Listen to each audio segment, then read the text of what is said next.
إن الحمد لله نحمده ونستعينه ونستغفره ونعوذ بالله من شرور أنفسنا ومن سيئات أعمالنا. من يهده الله فلا مضل له ومن يضلل فلا هادي له، وأشهد أن لا إله إلا الله وحده لا شريك له، وأشهد أن محمدا عبده ورسوله. يا أيها الذين آمنوا اتقوا الله حق تقاته ولا تموتن إلا وأنتم مسلمون. يا أيها الناس اتقوا ربكم الذي خلقكم من نفس واحدة وخلق منها زوجها وبث منهما رجالا كثيرا ونساء، واتقوا الله الذي تساءلون به والأرحام إن الله كان عليكم رقيبا. يا أيها الذين آمنوا اتقوا الله وقولوا قولا سديدا يصلح لكم أعمالكم ويغفر لكم ذنوبكم، ومن يطع الله ورسوله فقد فاز فوزا عظيما. أما بعد، فإن خير الحديث كتاب الله، وخير الهدي هدي محمد صلى الله عليه وسلم، وشر الأمور محدثاتها، وكل محدثة بدعة، وكل بدعة ضلالة، وكل ضلالة في النار. أعوذ بالله من الشيطان الرجيم. بسم الله الرحمن الرحيم. قاف والقرآن المجيد، بل عجبوا أن جاءهم منذر منهم فقال الكافرون هذا شيء عجيب. أإذا متنا وكنا ترابا ذلك رجع بعيد. قد علمنا ما تنقص الأرض منهم وعندنا كتاب حفيظ. بل كذبوا بالحق لما جاءهم فهم في أمر مريج.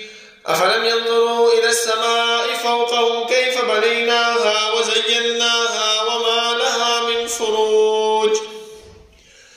والأرض مددناها وألقينا فيها رواسي وأنبتنا فيها من كل زوج بهيج، تبصرة وذكرى لكل عبد منيب. ونزلنا من السماء ماء مباركا فأنبتنا به جنات وحب الحصيد والنخل باسقات لها طلع نضيد رزقا للعباد، وأحيينا به بلدة ميتا كذلك الخروج.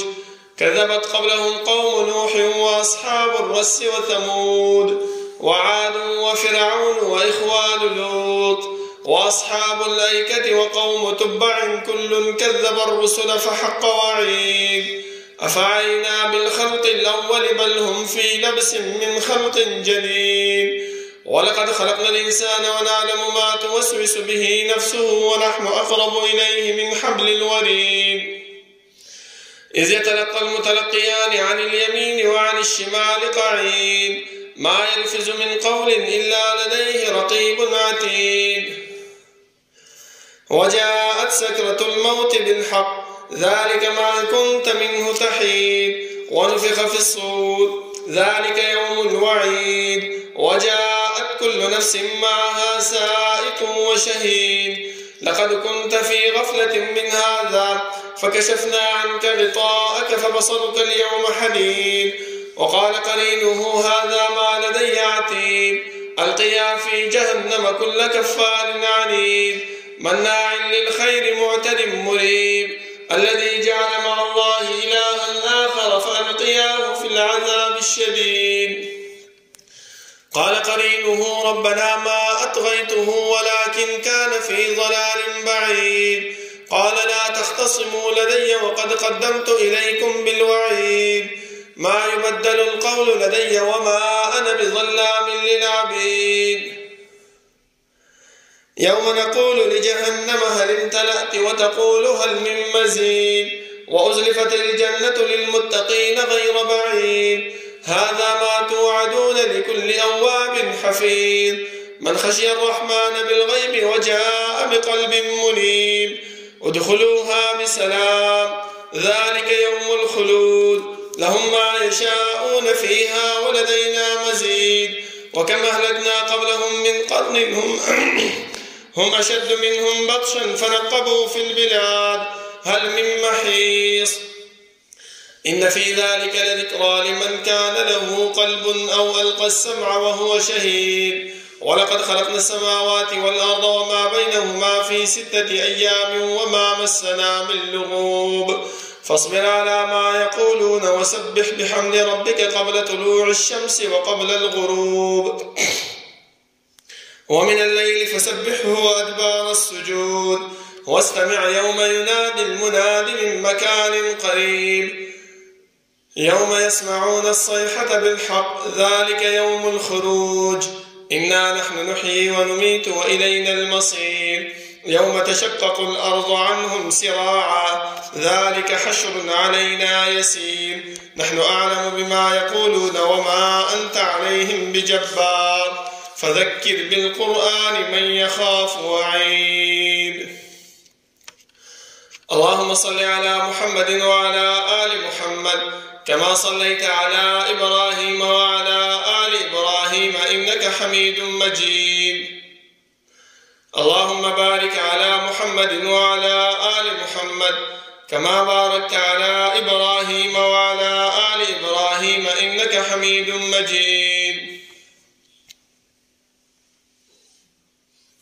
بسم الله الرحمن الرحيم وكذلك جعلناكم أمة وسطا لتكونوا شهداء على الناس ويكون الرسول عليكم شهيدا دا الله رب العالمين أحكم الحاكمين دا طول بادشاہ دا طول زبردست ها رب العالمين چې تمام کائنات خالق و مالک دے ها الله چې تمام کائنات متصرف و منتظم دے ها رب العالمين چې دا غیب صفاتو کی و صفت فعال لما يريد دے رب العالمین چې سکی سوخ چې کوي سرنګ چې کوي چا سره چې کوي کولای شي دا الله رب العالمین نسو تپوس نشي کولای او نه الله رب العالمین د خپل عاقبت او د انجام نه ویریږي زما محترمو دا الله رب العالمین دا تپوس او دا پختنه دا په دې خبره باندې دلالت نه کوي چې موږ په دنیا کې کوم عمل کوو کوم کار کوو نو الله رب العالمین زموږ نه خبره ده نظم محترمو بلکې الله رب العالمین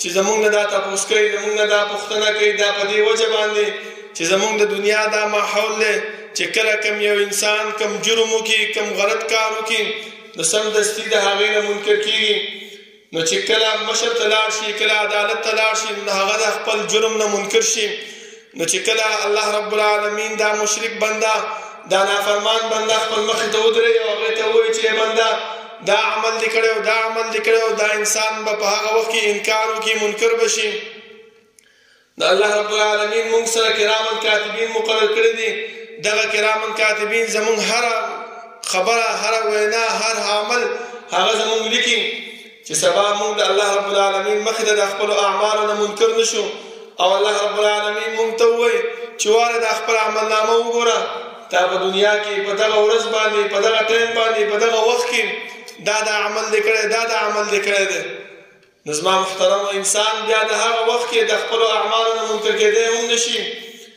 او صرف دا ارمان وکړي چې مال هذا الكتاب لا يغادر صغيرة ولا كبيرة الا احصاها سچل شوی دی عمل نامې لپاره چې زما نه وړه ګناه پرې خېده او نه غټه ګناه پرې خېده بلکې هر یو یې اشاره کړې ده زما محترمو الله رب العالمین لکونو کرونو رحمتونه په جناب محمد رسول الله صلی الله علیه وسلم باندې چې هغه مونږ ته د الله رب العالمین ذات او صفات د الله رب العالمین اسماء او احکام د الله رب العالمین د وحدانیت طریقې راته وښودلې او هغه لارې او هغه طریقې هم راته وښودلې چې په هغه باندې عمل کولو سره مونږ د الله رب العالمین رضا او د الله رب العالمین جنت په حاصلولې شو او هغه لارې او هغه طریقې هم راته وښودلې په هغه نه اجتناب سره مونږ د الله رب العالمین د قهر او د الله رب العالمین د غضب نه بچ کیږو زما محترمو الله رب العالمین چې مونږ د دنیا کې پیدا کړی یو نو زمونږ د پیدایش مقصد هغه مهمل او بیکار نه دی بلکې الله رب العالمین مونږ د دنیا کې چې رالېږلی یو نو څه غرض او څه مقصد دپاره رالېږلی یو چې هغه الله رب العالمین مونږ ته بیان کړی دی او په هغې باندې الله رب العالمین 1,430,000 کم او بیش انبیاء کرام راولېږل چې دغه غرض او دغه مقصد دې انسانانو ته واضح کړي. ځکه زما محترم الله رب العالمین چې کله آدم علیه السلام پیدا کو او جنت ته بوتلو، بیا د جنت نه په راویستو چې دنیا ته راولېږلو، نو هغه ټیم کې ورته یو خبره وکړله چې ای آدم علیه السلام تو خو دنیا ته روان یې، خو یو خبره یاد وساته، دغه خبره، دغه مسله، دغه اصول په دې باندې ته چې دنیا ته روان یې نو دا به خپل زندګۍ کې راولې. هغه څه شی دی؟ فإما يأتينكم مني هدى فمن تبع هدايا فلا خوف عليهم ولا هم يحزنون. زه خو تا دې دنیا ته لېږم، خو دا دنیا د فائدې او سامان د اخیستو ځای دی. لږ شان دې وخت به په دې دنیا کې تېرې، خو په دې وخت کې زما طرف ته به یو استاد، یو قائد، یو رهنما به راځي، ته به د هغې خبره منې، د هغې په لار باندې به روانېږي. هغه چې تا ته کوم حکم کوي، کوم کار نه دې منع کوي، هغې باندې به عمل کوې. زما محترمو، نو هله به ته کامیاب یې، هله به ته چې دی نو د دنیا کې د راتګ مقصد باندې به ورسېږي. نو هغه اعمالو کې چې رسول الله صلی الله علیه وسلم مونږ ته ښودلی دی د توحید نه بعد، ځکه چې الله رب العالمین هر یو پیغمبر چې رالېږلی دی ټولو کې مخکې هغه توحید ذکر، توحید بیان خپل قوم ته، خپل امت ته کړی دی چې یا قوم اعبدوا الله ما لکم من اله غیره. ای قومه د الله بندګي وکړئ، د الله نه ما سوا د بل هېڅ چا بندګي مه کوئ. او رسول الله صلی الله علیه وسلم تم چې کله الله رب العالمین فرمایل چې وانذر عشیرتک الاقربین، خپل خپلوان ویره زما د عذاب، زما د ګرفت نه. نو رسول الله صلی الله علیه وسلم صفا غونډۍ ته وختو، اول ته آواز وکړو چې یا صباحا، ټول خپل خپلوان د پیغمبر صلی الله علیه وسلم را جمع شول او ورته ویلي چې آیا زه په تاسو کې څنګه یم؟ نو ټول په یو आवाज باندې ورته ویلي چې ما جربنا بک الا صدقا، موږ په تا باندې د تجربه چې کړې ده ته موږ رښتونی موندلې، تا کې هیڅ قسم د دروغ نشته ده. نو رسول الله صلی الله علیه وسلم په دغه ټیم کې ورته ویلي چې زه ستاسو ته د الله رب العالمین د طرف نه یره درکوونکی او بشیر یم، زما خبره ومنئ. وګورئ توحید دعوت خپل خپلوانو له دلته ورکړو. بیا د هغې نه وروسته زما محترمو چې کله مسائل تېرېدل را تېرېدل چې رسول الله صلی الله علیه وسلم هجرت وکړو، مدینې ته راغی. مدینې کې یهود هغې ولیدل چې هغو او نصارا یې ولیدل چې هغو څه کول؟ په دین کې غلو کوله. نو د هغې نه بیا پیغمبر صلی الله علیه وسلم موږ منع کړلو. راځئ دا شی ګورو چې دا غلو څه ته ویلی کېږي. الله رب العالمین موږ ته فرمایي وکذلک جعلناکم امة وسطا لتکونوا شهداء علی الناس، ما تاسو ګرځولي امت درمیانه چې تاسو په خلکو باندې ګواهي وکئ. قیامت په ورځ باندې الله رب العالمین ټول پیغمبران او ټول امتونه به راجمع کړي. هر یو امت نه به دا تپوس وکړي، هر یو پیغمبر نه به دا تپوس وکړي چې تا زما دین، زما دعوت خپل امت ته رسولی دی که نه؟ هغه به ورته وایي چې او الله رب العالمین به ورته وایي چې ښه دل ګواه څوک دی؟ څوک ګواه لري؟ هغه وایي چې او امت د محمد صلی الله علیه وسلم په دې باندې ګواه دی. ځکه الله موږ ته وویلې لتکونوا شهداء علی الناس، چې تاسو ګواهان شئ په خلکو باندې. اوس چې موږ خپله په دې دین کې غلو کوو، دین کې زیاده کوو، نو د دې نه به زما محترم موږ ته څه جوړېږي؟ لکه طلحه بن عبید الله رضی الله عنه فرمایي چې د نجد نه یو سړی راغی د رسول الله صلی الله علیه وسلم ته، دا ویښته داسې ببرو، اواز کې داسې صحیح اواز یې نه و چې خبره باندې انسان پوه شوی وي. تر دې پورې چې د رسول الله صلی الله علیه وسلم خواته راغی او د اسلام متعلق تپوس یې وکړو. نو رسول الله صلی الله علیه وسلم وفرمایل چې اسلام اول خو کلمه طیبه شهادت الله اله الا الله، ورسره بیا 5 صلوات فی یوم و لیله، 5 منځونه په شپه او ورځ کې. نو هغه سړي ورته وویل چې د دې نه علاوه نور منځونه شته؟ نو رسول الله صلی الله علیه وسلم فرمایي چې نه، الا ان تطوع مگر هغه منځونه چې ته نفلي کې نفلي منځونه شته زما محترمو. بیا رسول الله صلی الله علیه وسلم د دین او د اسلام تشریح وته کوي. وصيام رمضان د روجي میاشتې روجي نیول دي. بیا ورته وایي چې د دین ما سوا روجي شته وي او هغه روجي چې ته هغه نفلي وکړې. بیا رسول الله صلی الله علیه وسلم فرمایل چې زکات ورکول دي. هغه ول صحیح ده د دین ما سوا زکات شته هغه چې ته کوم نفلي صدقه ورکړې هغه شته. د بیا دا سړی وایي شای وګرځه روان شو دا خبره وکړه والله لا ازيد على هذا ولا انقص. الله مې قسم چې د دې باندې زیات کوم او نه به زه د دې نه څوکم کمواله راولم. نو رسول الله صلی الله علیه وسلم فرمایي چې افلح ان صدقه. وګورئ ما محترمو پیغمبر صلی الله علیه وسلم د سو فرمایي کامیاب شو دغه انسان چې د په دغه خبر باندې عمل وکړي رښتیا وویل. نن سبا مونږ څه کوو؟ مونږ راشو جمعات ته په جمعات کې ولاړ یو منځونه کوو چې تاسو کې څو رکعات دی وکړه بعضې وایي 500 مې وکړه بعضې وایي 300 مې وکړه بعضې وایي 1000 مې وکړل. سعید بن مسیب رحمه الله د چا تپوس وکړو هغه هم جمعات ته چې راغی یو کس داسې لګیا و منځونه یې کول. هغه ورته داسې شی کې الله رب العالمین په دې باندې خفه کېږي او عذاب درکوي. هغه کس ورته وایي چې په عبادت باندې مال الله عذاب راکوي. هغه ورته په عبادت نه درکوي لیکن د رسول الله صلی الله علیه وسلم خلاف ورزي باندې الله رب العالمین تا ته عذاب درکوي. پیغمبر دا نه دی ویلي چې راشه. پیغمبر ویلي چې جمعه ته راشه 2 رکعات نفل وکړه. د هغې نه ما سوا چې څومره ستا مقدر کې الله رب العالمین لیکلی هغه صحیح ده. او ته ولاړ یې ښکته کېږي او پورته کېږي ښکته کېږي او پورته کېږي. نظما محترمو دغه غلو ده. غلو ویل کېږي مجاوزة الحد والغلو في الدين التصلب والتشدد حتى مجاوزة الحد. غلو ویل کېږي د حد نه تجاوز کول او په دین کې غلو هغه ته وایي چې یو انسان ډېره سختي وکړي او ډېر تشدد وکړي تر دې پورې چې د حد او تجاوز نه مخکې لاړ شي. زما محترمو اوس راځو دې خبرې ته چې پیغمبر صلی الله علیه وسلم دې غلو په باره کې موږ ته څه ویلي دي او که نه.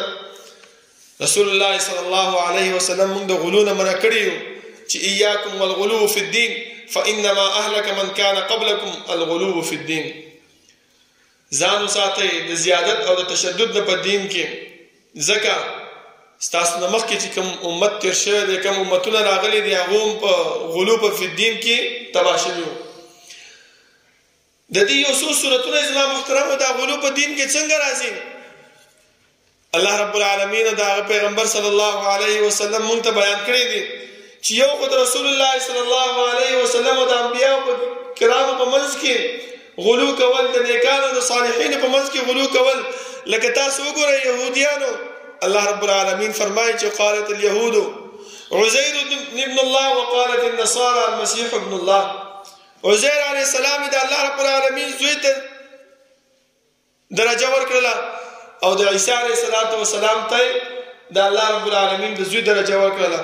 حالانکه دغه عقیده الله رب العالمین ډېر ځای کې موږ تردید کړی دی او الله رب العالمین فرمایي چې وقالوا اتخذ الرحمن ولدا لقد جئتم شيئا إدا تكاد السماوات يتفطرن منه وتنشق الأرض وتخر الجبال هدا ان دعوا للرحمن ولدا. دا ټول کارونه به وشي په دې خبره باندې چې دیو د الله رب العالمین دپاره زوی ثابتوي. دغه وګورئ زما محترمو دغه غلو فی الدین دی. بل ځکه الله رب العالمین موږ دغه غلو نه منع کړي چې د انبیاء کرامو او د صالحینو په منځ کې غلو مه کوئ. قل يا أهل الكتاب لا تغلوا في دينكم غير الحق ولا تتبعوا أهواء قوم قد ضلوا من قبل وأضلوا كثيرا وضلوا عن سواء السبيل. دغه غلو د انبیاء او د صالحینو په منځ کې الله رب العالمین موږ د دینه منع کړو. بل غلو زما محترمو هغه په عبادت کې غلو ده هغه په بندګۍ کې غلو ده.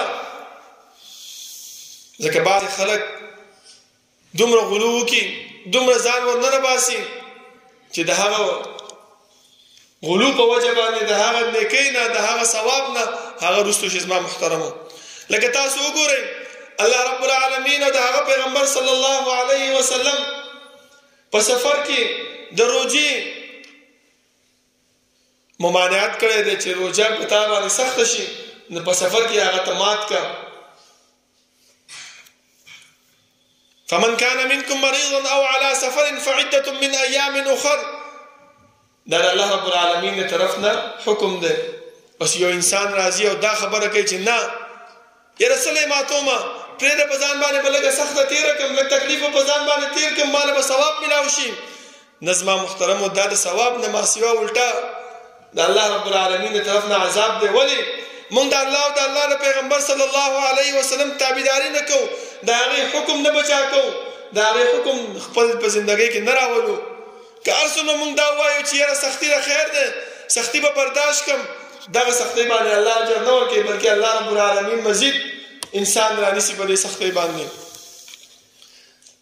همدغه رنګ زما محترمو په سفر کې الله رب العالمین منځ 4 رکعاتي منځ 2 رکعات راوسته دی. اوس یو انسان دا وایي چې یاره 2 رکعات کې خو دومره ثواب نشته، 4 رکعات منځ کې ډېر ثواب دی، راځه دا 4 رکعات به وکړو. دا مې یو قسم ته محترمو خپل ځان باندې تشدد کول دی، سختی کول دی. ولې ته د الله رب العالمین حکم او د الله رب العالمین تابعداري نه کوې؟ ځکه دین دا د 2 خبرو نه جوړ شوی دی. یو د الله رب العالمین احکامات او د رسول الله صلی الله علیه وسلم تابعداري. چې په کوم کار کې اگر که هغه زیادت په دین کې وي، اگر که هغه ډېر تاسو د ثواب شي ښکاري، خو چې د رسول الله صلی الله علیه وسلم حکم پکې نه وي، د رسول الله صلی الله علیه وسلم تابعداري پکې نه وي، نه هغه حکم او هغه عمل هغه د الله رب العالمین په نسبت باندې قابل د قبول نه دی. محترم ځکه الله فرمایي چې ان کنتم تحبون الله فاتبعوني. پیغمبر دې امت ته دی وایا دی کچره تاسو د الله رب العالمین سره مینه کول غواړئ یا دا غواړئ چې الله دې تاسو سره مینه وکړي، نو یو خبره یاد وساتئ، فاتبعوني، زما تابعداري وکړئ. مونږ ته پیغمبر چې کومه خبره کوي په هغه خبرو باندې مونږ عمل نه کوو، بلکې هغې نه الټه دلایل ګورو، بلکې الټه د هغې تاویلات کوو. تاسو وګورئ زما محترمو د جنازې په منځ کې سورة فاتحه ویل دا د پیغمبر صلی الله علیه وسلم حکم دی، د هغې امر دی چې په جنازه کې به سورة فاتحه ویل. خو چې کله وویلی شي نو بیا د هغې د پټولو دپاره مونږ څه کوو؟ دلایل ګورو. د هغې د پټولو دپاره مونږ تاویلات کوو چې یاره نه مونږ خو په مانځه کې ثنا وایو، د الله رب العالمین حمد وایو، خو دا سورة فاتحه هم یو قسم د حمد دی د الله، د یو قسم د ثنا دی د الله. یا که چېرته دا مو ویلې او که چېرته هم سورة فاتحه وویلې یو خبره ده. نه زما محترمو دا یوه خبره نه ده. سورة فاتحه ویل دا د رسول الله صلی الله علیه وسلم حکم دی. کس کم انسان په مانځه کې سورة فاتحه نه وایي، په جنازې په منځ کې سورة فاتحه نه وایي، نه د هغه منځ کېږي نه د هغه جنازه کېږي. دې خبرې ته لږ توجه وکړئ زما محترمو. دا داسې حکم دی، دا داسې خبره ده چې په دې باندې سبا موږ د الله رب العالمین مخې ته نیولی کېږو. الله چې موږ نه تپوس کوي چې ما پیغمبر رالیږلی او ستاسو پلار آدم علیه السلام ته ما ویلي چې فإما یأتینکم مني هدى فمن تبع هدایا فلا خوف علیهم ولا هم یحزنون. زما له طرف نه به تا ته یو قائد یو استاد یو رهنما راځي، ته به د هغې خبره منې، د هغې په لار باندې به روانېږي، نو هله به ته کامیابي. مونږ چې ځو مونږ ته زمونږ دا ملیان، زمونږ دا مفتیان، زمونږ دا علما کرام د هغې تعویلات بیانوي، هغه عمل مونږ ته نه بیانوي، هغه طریقه د پیغمبر مونږ ته نه بیانوي. خو چې کله کم عالم نه، کم مشر نه، کم طالب العلم نه هغه سرزد شي، بیا د هغې د تعویلات ګورو چې نه دا داسې نه دی کړی، دا داسې خبره وه، دا داسې نه و، دا داسې خبره وه. دا زما محترم په دې باندې مونږ نه خلاصېږو. دا د عبادت کې غلو ده یو قسم ته. مونږ به الله رب العالمین سبا رانیسي، نو مونږ به بیا څه جواب ورکوو زما محترم؟ ها که کوم انسان سره د الله رب العالمین د دې تپوس جواب موجود وي نو بیا صحیح ده، بیا کوئ چې څه زړه کې راځي هغه کوئ. چې سبا نه الله په تپوس کوي چې انسانا تا ته ما پیغمبر درلېږلو، تا ته ما قائد رهنما او استاد درلېږلو، هغه داسې خبرې تا ته کړې وي، تا ولې د هغې خبره نه ومنلې؟ بیا څه جواب به ورکوو؟ که جواب موږ سره وي خو بیا ټیک ده چې څه زړه غواړي هغه کوئ زما محترم. نو د دې د وجې نه رسول الله صلی الله علیه وسلم موږ ته وفرمایل چې ایاکم والغلو فی الدین، ځان وساتئ د غلو فی الدین نه. چې کوم حکم موږ د پیغمبر کړی دی بس من او عن هغه قبلول پکار دي. ځکه د متقي صفات هم الله رب العالمین دغه بیان کړی دی چې الذین یؤمنون بالغیب، ایمان راوړي په غیب باندې. اوس غیب څه شی دی؟ غیب هر هغه شی چې هغه زما او ستا عقل نه تسلیموي، زما او ستا زړه نه تسلیموي، زما او ستا په ذهن کې هغه خبره نه راځي، دې ته څه ویل کېږي؟ غیب ویل کېږي. الله فرمایي چې وسارعوا الى مغفرة من ربكم وجنة عرضها السماوات والارض. دا الله رب العالمین مغفرت طرف ته جلدیواله وکړي او هغه جنت او هغه چې د هغې پلانواله د اسمانونو د ځمکې مقدار دی. اوس د انسان په زړه کې دا خبره راځي چې یاره دنیا هم دومره اوږده ده، غټه ده، دا جنت به الله رب العالمین کوم ځای کې ایښی چې د اسمان عمره او د ځمکې عمره د هغې پلانواله دی. زما او ستا عقل نه تسلیموي، زما او ستا زړه هغه نه تسلیموي، خو څه به کوو؟ بس الله ویلي دي، پیغمبر په دې باندې موږ ته حکم کړی دی، دا به موږ منو. دا د متقي صفات دي. او که چېرته موږ دا په دې کې تعویلات شروع کړو چې نه دا داسې دی، دا کې نه کېږي، دا به څنګه ځای کېږي؟ جنت به الله رب العالمین کوم ځای کې ایښی وي؟ جهنم به الله رب العالمین کوم ځای کې ایښی وي؟ دا خو د انسان عقل نه تسلیموي. نو نه زما محترمو په دې باندې کار نه کېږي. دا هغه خبرې دي چې په دې باندې الله رب العالمین موږ رانیسي او موږ بیا په دې باندې سزا یافته کېږو. نو د دې د وجې نه زما محترمو پکار دا دی چې کوم عبادات موږ ته پیغمبر صلی الله علیه وسلم ښودلي دي چې هغه عباداتو کې موږ من او عن هغه تسلیم کو. بل غلو زما محترمو هغه په نفلي عباداتو کې کېږي. لکه نن سبا موږ علم د حصول لپاره راغلی یو، نو زموږ په زړونو کې دغه خبره راځي چې یاره دغه مرکز ته چې موږ راغلی یو نو عبادات ډېر وکړو، الله رب العالمین د رضا کولو کوشش ډېر وکړو، ټیک ده، خو هغه عبادات او هغه نوافل او هغه نفلي عبادتونه چې کوم پیغمبر موږ ته ښودلي هغې په لار باندې روان شو، نو هله به د الله رب العالمین په نیز باندې قابل د قبول وي. او که چېرته موږ داسې نفلي عبادات وکړو چې هغه زموږ د استطاعت او د طاقت نه ماسوای زیات وي، او هغه عمل او هغه نفلي عبادتونه چې په هغې باندې پیغمبر حکم نه یې کړی هغه قابل د قبول نه یي، الټه موږ په هغې باندې معذب کېږو زما محترمو. ځکه تاسو وګورئ حدیث کې راځي رسول الله صلی الله علیه وسلم کور ته انس رضی الله عنه فرمایي چې یو څو کسان د رسول الله صلی الله علیه وسلم کور ته رالل او زموږ مور بی عائشه صدیقه رضی الله عنها نه تپوس وکړو چې د رسول الله صلی الله علیه وسلم په کور کې عبادت څنګه و؟ هغه ورته داسې عبادتونه یې ورته ذکر کړل. نو دوی خپل منځ کې دا وویلې چې یاره موږ خو ډېر ګناهګار یو، موږ خو دې عبادتونو ته نه رسېږو. نو یو پکې راپاسې هغه ورته وویلې چې زه به ټوله شپه قیام اللیل کومه. وګورئ زما محترمو، قیام اللیل څه غلط کار نه دی، څه غلط فعل نه دی، بلکې قیام اللیل ښه عبادت دی تر دې پورې چې رسول الله صلی الله علیه وسلم د ګناهونو د کفارې دپاره دغه قیام اللیل چې کوم دی نو ذریعه ګرځولې ده. که کوم انسان دا غواړي چې زما د ګناهونو کفاره شي هغه د قیام اللیل وکړي. اوس یو انسان داسې دی چې هغه راپاڅېږي او ټوله شپه قیام اللیل کوي، دغه ټوله شپه قیام اللیل دا په دې باندې رسول الله صلی الله علیه وسلم منع کړې ده. دغه نفلي عبادتونو کې غلو کول دي زما محترمو، د دې نه ځان ساتل پکار دی. ها څنګه چې پیغمبر مونږ ته امر کړی دی، حکم کړی دی چې یو څه وخت دپاره ویده شه بیا راپاڅېږه، بیا ویده شه بیا راپاڅېږه، دغه طریقه د قیام اللیل هغه صحیح ده.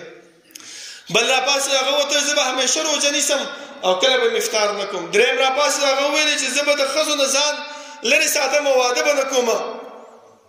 نو چې کله رسول الله صلی الله علیه وسلم کور ته راغی زموږ مور بیبي عایشه صدیقه رضی الله عنها ورته وفرمایل چې د الله رسول ستا صحابه کرام ستا ملګري راغلي او داسې خبرې وکړلې.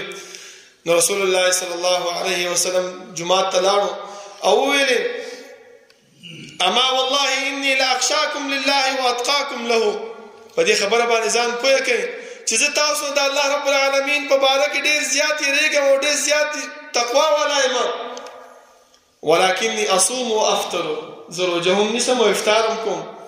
واصلي وارقد، منځم کوم او وده کېږم. واتزوج النساء، او د واده هم کوم. فمن رغب عن سنتي فليس مني. دا خبره یاد وساتئ چې څوک زما د سنت نه مخ واړولو هغه بیا زما امتی نه دی. زما محترمو دې خبرې ته لږ سوچ وکړئ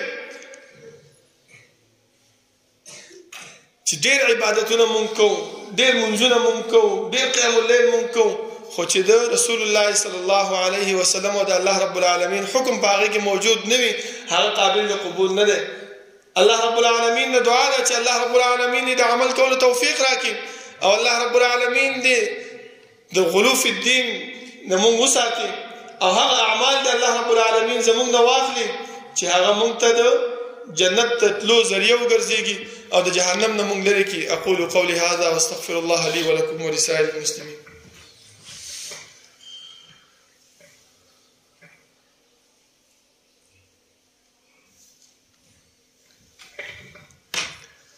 إن الحمد لله نحمده ونستعينه ونستغفره ونعوذ بالله من شرور أنفسنا ومن سيئات أعمالنا. من يهده الله فلا مضل له ومن يضلل فلا هادي له. وأشهد أن لا إله إلا الله وحده لا شريك له وأشهد أن محمدا عبده ورسوله. يا أيها الذين آمنوا اتقوا الله حق تقاته ولا تموتن إلا وأنتم مسلمون. يا أيها الناس اتقوا ربكم الذي خلقكم من نفس واحدة وخلق منها زوجها وبث منهما رجالا كثيرا ونساء واتقوا الله الذي تساءلون به والأرحام إن الله كان عليكم رقيبا. يا أيها الذين آمنوا اتقوا الله وقولوا قولا سديدا يصلح لكم أعمالكم ويغفر لكم ذنوبكم ومن يطع الله ورسوله فقد فاز فوزا عظيما. أما بعد فإن خير الحديث كتاب الله وخير الهدي هدي محمد صلى الله عليه وسلم وشر الأمور محدثاتها وكل محدثة بدعة وكل بدعة ضلالة وكل ضلالة في النار. أعوذ بالله من الشيطان الرجيم. وكذلك جعلناكم أمة وسطا لتكونوا شهداء على الناس. زما محترم الله رب العالمین په دې رښتینی آیات کې فرمایي چې وكذلك جعلناكم أمة وسطا لتكونوا، ما تاسو ګرځولې درمیانه امت، اعتدال پسند امت چې تاسو درمیانه روي اختیار کړئ دې دپاره چې سبا الله رب العالمین مخې ته تاسو ودرېږئ او الله رب العالمین تپوس کوي د انبیاء کرام په باره کې چې دې پیغمبر خپل امت ته دعوت رسولی دی او که نه دی رسولی، د موږ به هغه ګواهي ورکوو. اوس موږ ته څنګه پته ده چې دې پیغمبر خپل امت ته دعوت رسولی دی او که نه دی رسولی؟ زما محترمو الله رب العالمین موږ ته قرآن کریم کې د هر پیغمبر دعوت ذکر کړی دی، د هر پیغمبر واقعات موږ ته بیان کړي دي. د هغه واقعاتو نه د هغه دلایلو نه موږ ته پته لګي چې د پیغمبر خپل قوم ته دعوت بیان کړی دی او موږ به انشاءالله په دې باندې دعوت ګواهي ورکوو الله رب العالمین مخې ته.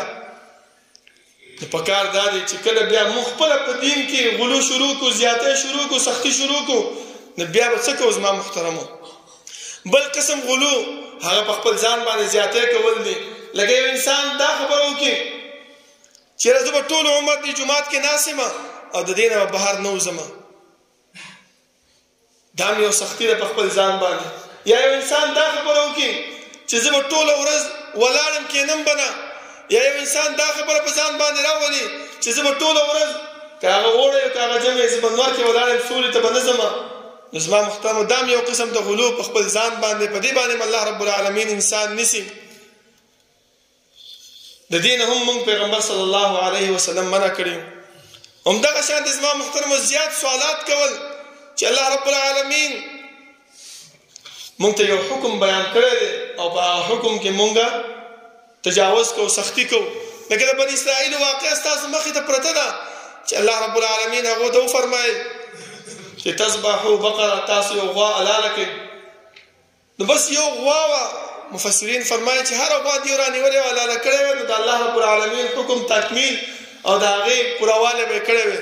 لیکن هغو خپل ځان باندې تشدد او زیاتې وکړو. تپوسونه یې شروع کړل چې رنګ به یې څنګه وي، ځوانه به وي که بوډۍ به وي، ارټي به وي که نه به وي.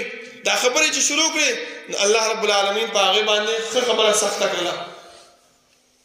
خو دلته دیو انشاءالله وویلې، نو مفسرین فرمایي ځکه الله رب العالمین دوی ته دا غوا پیدا کړه، که چېرته انشاءالله یې نه وه ویلې نو دیو به په دغه سختۍ کې په ټول قیامت ورځو پورې به ګرځېدلی، خو دیو به دا غوا پیدا کړی نه وی. نو همدغه شان د زما محترمو حدیث کې راځي چې کله حج فرض شو نو رسول الله صلی الله علیه وسلم فرمایل چې یا ایها الناس قد فرض الله علیکم حج فحجوا. الله رب العالمین په تاسو باندې حج فرض کړی نو حج وکړئ. یو سړی راغی وفرمایل چې د الله رسوله آیا هر کال به حج کوو؟ نو رسول الله صلی الله علیه وسلم غلی پاتې شو. درې ځلې چې دا سوال وکړو نو بیا پیغمبر فرمایل لو قلت نعم لوجبت، که چېرته ما او ویلې وی نو دا په تاسو باندې فرض شوی او بیا به ستاسو طاقت نه وی. نه دا زیات سوالات کول هم دا یو قسم د غلو د زما محترم، د دې نه هم ځان ساتل پکار دی. الله رب العالمین د دعا ده چې الله رب العالمین د عمل کولو توفیق راکړي، او الله رب العالمین چې کوم مونږ دین زده کړې ته راغلي یو دې جامعې ته، دې مرکز ته، په هغې باندې پوهه او عمل کولو توفیق راکړي، او الله رب العالمین دې هغه اعمال مونږ نه واخلي چې هغه د جنت د تلو ذریعه وګرځي او د جهنم د لرې کېدو ذریعه وي. ربنا لا تزغ قلوبنا بعد إذ هديتنا وهب لنا من لدنك رحمة إنك أنت الوهاب. ربنا اغفر لنا ولإخواننا الذين سبقونا بالإيمان ولا تجعل في قلوبنا غلا للذين آمنوا ربنا إنك رؤوف رحيم. ربنا لا تؤاخذنا إن نسينا أو أخطأنا ربنا ولا تحمل علينا إصرا كما حملته على الذين من قبلنا ربنا ولا تحملنا ما لا طاقة لنا به واعف عنا واغفر لنا وارحمنا أنت مولانا فانصرنا على القوم الكافرين. صفونا برابر کې نږدې